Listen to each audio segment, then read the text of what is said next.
Izvrstni likovni pedagog in teoretik Zoran Didek, ki je bil izjemno navezan na posavsko podbočje, se uvršča med najbolj vsestranske ustvarjalce preteklega stoletja na Slovenskem.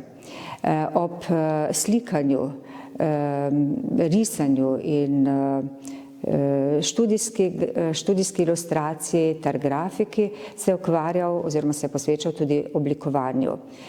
V 50 letih, ko je poučeval na srednji šoli za umetno obrt, to je danes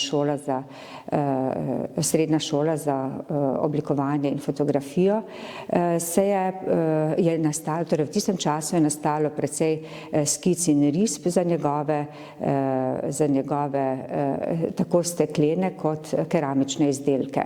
No in v bistvu tu na tej razstavi 4 elementi, prvi voda, je razstavljen komplet, čajni komplet Zorana Didka, za katerega je napravil skice, verjetno tam okrog 60. leta.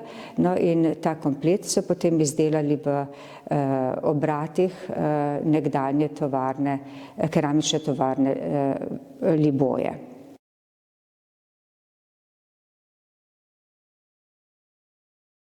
Čeprav v ljudskih prispodobah velja lesena žlica za nekaj najstarejšega, se lahko v Posavju pohvalimo z najstarejšo žlico, ki ni izdelana samo iz lesa. To je žlica oziroma zajemalka, ki je bila odkrita ob arheoloških izkopavanjih Ajdovske jame pri Nemški vasi. Ohranjen pa je samo njen lončeni del. Ta del ima tulasto izdelan držaj, v katerega je bil nataknjen lesen ročaj. Žlico so kot grobni pridatek dali pokojniku v grob, poleg ostalih posod in hrane. Amfora je transportna posoda, namenjena prevozu tekočin in sipkih živil, kot sta recimo žito in suho sadje. Amfore so bile standardnih velikosti in tipske izdelave, zato po njihovi obliki natančno vemo, iz katerih delavnic prihajajo in za prevoz katerih živil so jih uporabljali.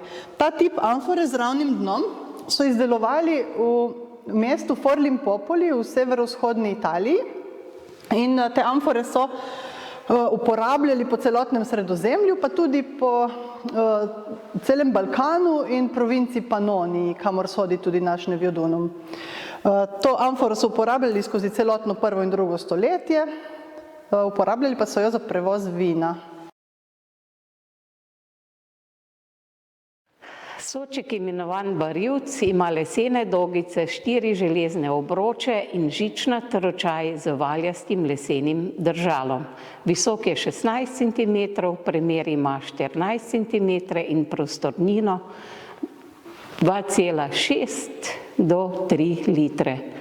V sodčku je nosil gospodar vino iz Gorce, hrama, kleti. Sodček je naredil sodar Lojze Sotelšek, družina Zevnik iz Pavlove vasi pa je zanj plačala nekaj din oziroma dinarjev. Sodček je star več kot 90 let, uporabljali so ga vse do leta 1963, muzeju ga je pa decembra 1977 podarila oziroma darovala Marija Zevnik iz Pavlove vasi.